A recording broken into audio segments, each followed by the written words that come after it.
quando aparece alguém querendo nos convencer de que cozinhar é algo desimportante, problemático e fadado à extinção. Como se a história da humanidade, de cada um de nós, não estivesse intimamente vinculada ao ato de obter e transformar alimentos. Como se o ato de alimentar as gentes do mundo todo pudesse se resolver tão somente com uma mistura de nutrientes, uma mistura monótona, sem alma. Pensa bem, as cozinhas são um laboratório de toda a casa. É lá que criamos e reinventamos os sabores. Nos reconectamos com as nossas memórias mais afetuosas, nos aproximamos das pessoas que produzem nosso alimento e que são, afinal, as guardiãs da saúde, né? Seja nossa, seja do planeta. Então vamos valorizar e enaltecer o ato de cozinhar, gente. Essa ação definitivamente insubstituível e sublime como poucas. Comida e cultura. A gente traz aqui para vocês a Chimamanda Adichie. Ela é uma escritora nigeriana que escreveu um livro e ela fala muito sobre o perigo de uma história única.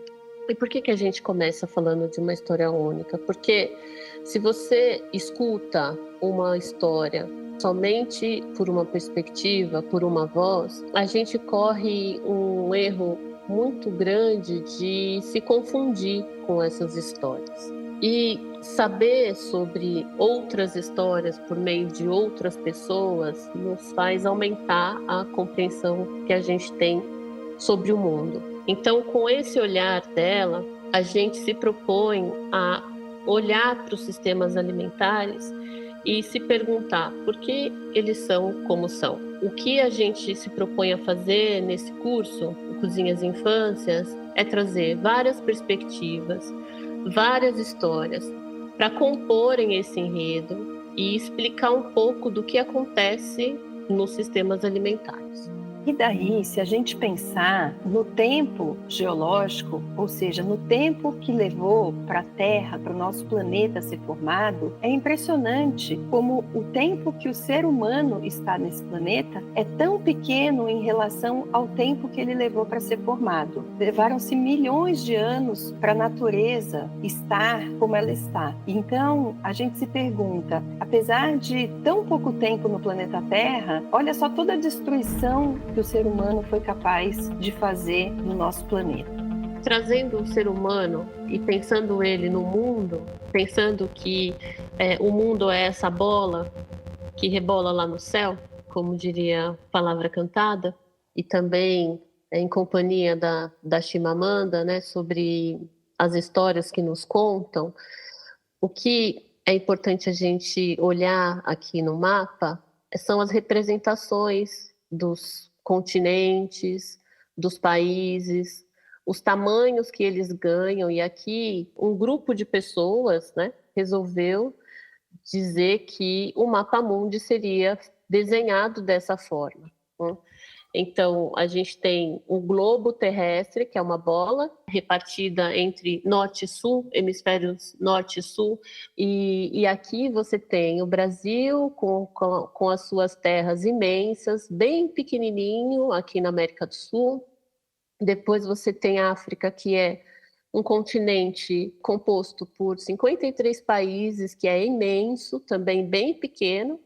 Aí os Estados Unidos, aqui à esquerda, ele ganha uma dimensão bastante grande, e a Europa, com as dimensões que são menores, né, do que os outros continentes aqui africanos e até mesmo América do Sul, ganha uma proporção muito maior. Então, olhar para esse mapa e nos ver aqui na parte de baixo e ver aqui esses outros países da Europa bem maiores, já vai criando no nosso imaginário essa ideia, né, de que a gente é menor, que a gente está embaixo. Mas se o mundo pertence a esse globo e ele é redondo, quem é que disse que a América do Sul tem que ficar embaixo, né? O Brasil tem que estar embaixo e a Europa tem que estar em cima? O nosso geógrafo afro-brasileiro chamado Rafael Sanzio, ele dá para o Brasil, por exemplo, uma proporção muito maior do que o mapa mundi que a gente encontra tradicionalmente por aí. Assim como a África, enquanto continente aqui, ela ganha também outras dimensões, ela fica muito maior porque ele tentou trazer assim uma realidade para aquilo que é de fato, né? E não aquilo que gostariam que a gente entendesse. E depois ele faz uma provocação dizendo, olha só, se a gente virasse esse mapa e colocasse o Brasil, a América do Sul na parte superior dele, África também ali na sua parte superior. Olha só o desenho que a gente tem e como a Europa, aqui o continente europeu, ficaria pequenininho, né? E invertendo aí os valores até mesmo de quem está em cima, quem está embaixo, quem tem poder e quem não tem. Então, a partir dessas múltiplas perspectivas que a Chimamanda traz e que o Rafael traz, a gente também quer construir com vocês, nesse curso, um conceito do que seria uma alimentação saudável, afinal de contas. Uma alimentação saudável, ela tem que ser acessível para todos, né? E ela depende um pouquinho de uma construção que foi sendo feita ao longo da história da humanidade, né? Depende do momento histórico, depende de que grupo a gente está falando, de qual cultura, depende de uma série de conceitos. Será que a gente consegue construir juntos e juntas um conceito sobre alimentação saudável?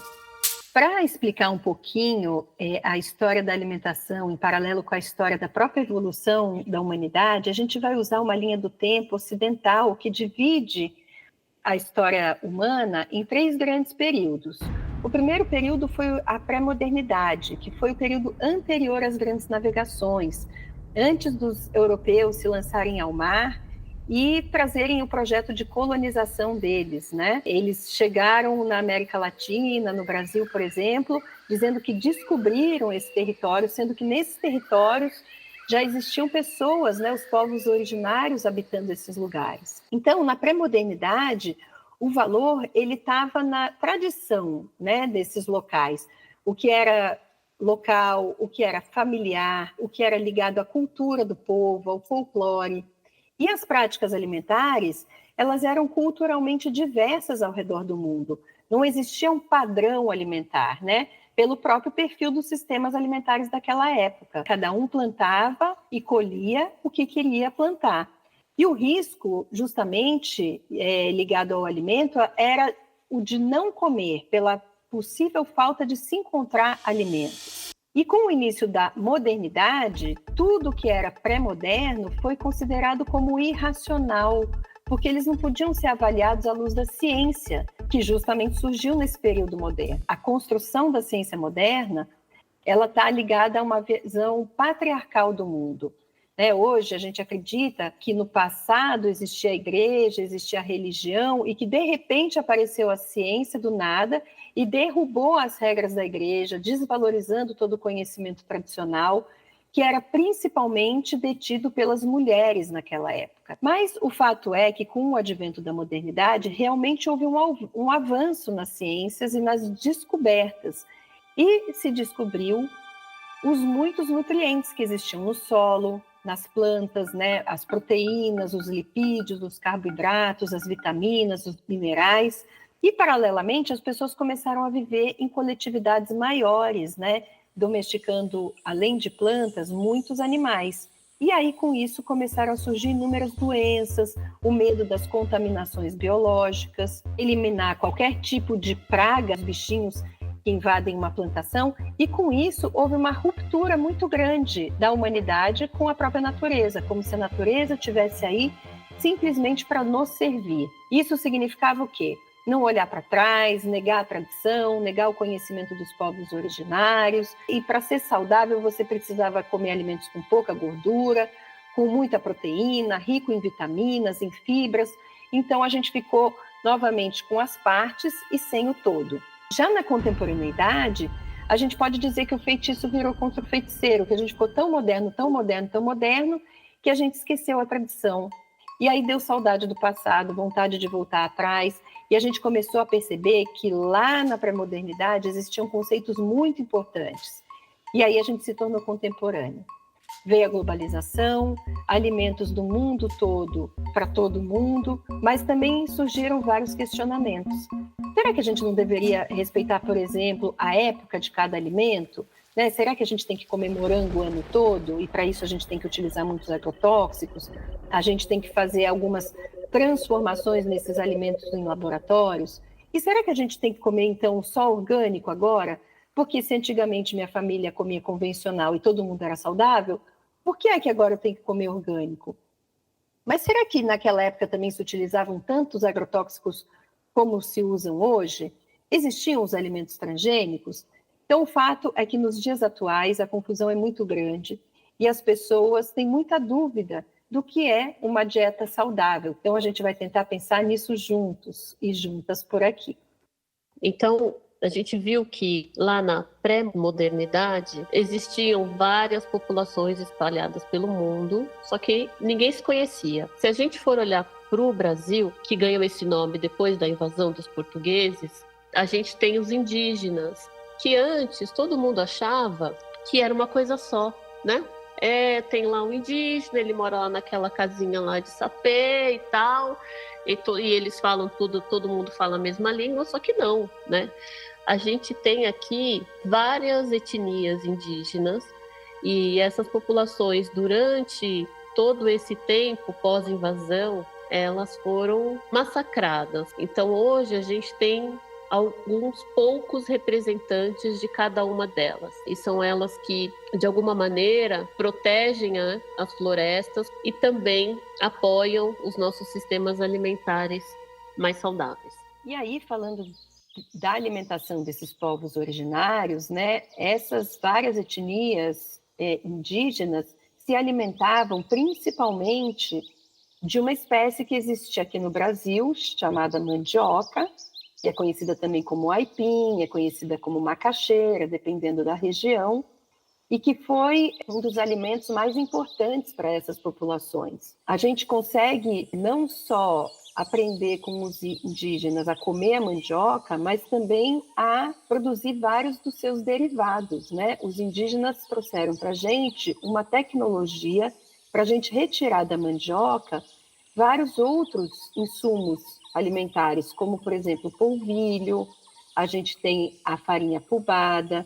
Eles descobriram como tirar o ácido cianídrico, por exemplo, da espécie que é considerada brava, porque a gente tem a mandioca mansa e a mandioca brava, e por meio de um processo de fermentação, eles conseguiam deixar essa mandioca brava comestível. Então, tudo isso foi aprendido com essa tecnologia indígena. Porém, infelizmente, a gente vive um apagamento desses conhecimentos tradicionais, né? Então, o homem branco chegou e a indústria do alimento se apropriou dessas tecnologias e acabou levando isso para a indústria, né? Então, muita gente hoje em dia nem sabe que a gente tem toda essa tecnologia que veio dos povos originários, né? Então, é uma intenção clara do colonialismo apagar o outro, né? Então, a gente viveu a colonização naqueles idos de 1500 e, atualmente, a gente vive o que a gente chama de colonidade alimentar. Essa colonidade, ela visa apagar esses conhecimentos ancestrais, hierarquizar os alimentos, quer dizer, colocar alguns alimentos mais importantes que outros, né? Então, por exemplo, a gente sabe que hoje em dia no Brasil se come muito mais o trigo, que é um alimento europeu, e se dá muito mais valor ao trigo, do que a própria mandioca, que é um alimento originário aqui da América do Sul e do Brasil. A gente, por exemplo, pensa que o tomate é um alimento italiano, sendo que o tomate ele veio também da América Latina.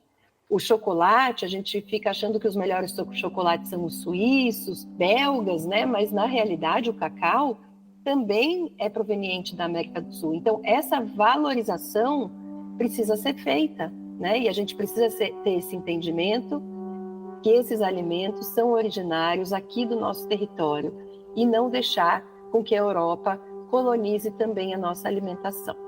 E as nossas mentes.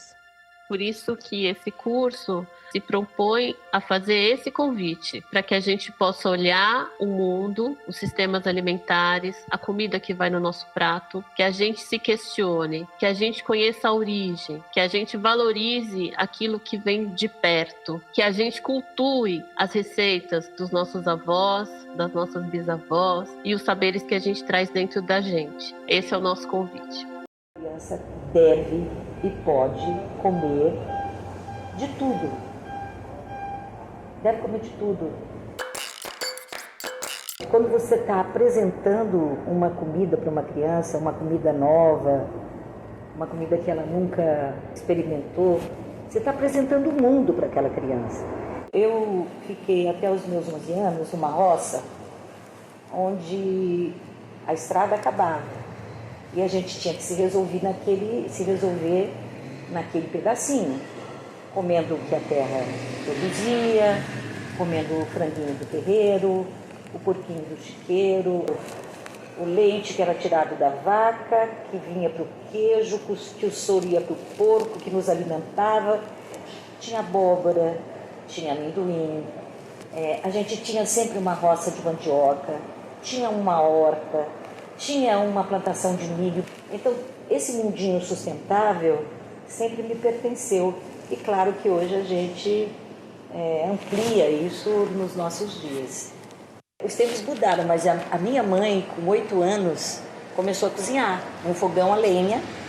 Ela era muito pequenininha, meu avô fez um banquinho para ela subir e alcançar as panelas. E ali começou a vida de cozinheira dela. Foi a partir da tradição que a gente foi se adequando, se adaptando às tecnologias, né? Então, o fogo, uma panela de pedra, uma panela de alumínio, uma panela de pressão, uma panela de titânio, tudo isso vem sendo incorporado na sociedade moderna. E ela começa lá atrás. Eu considero que a alimentação saudável é todo alimento. Todo alimento é saudável. Tudo que se pode comer é saudável. Basta fazê-lo de forma cuidada, carinhosa na medida do possível.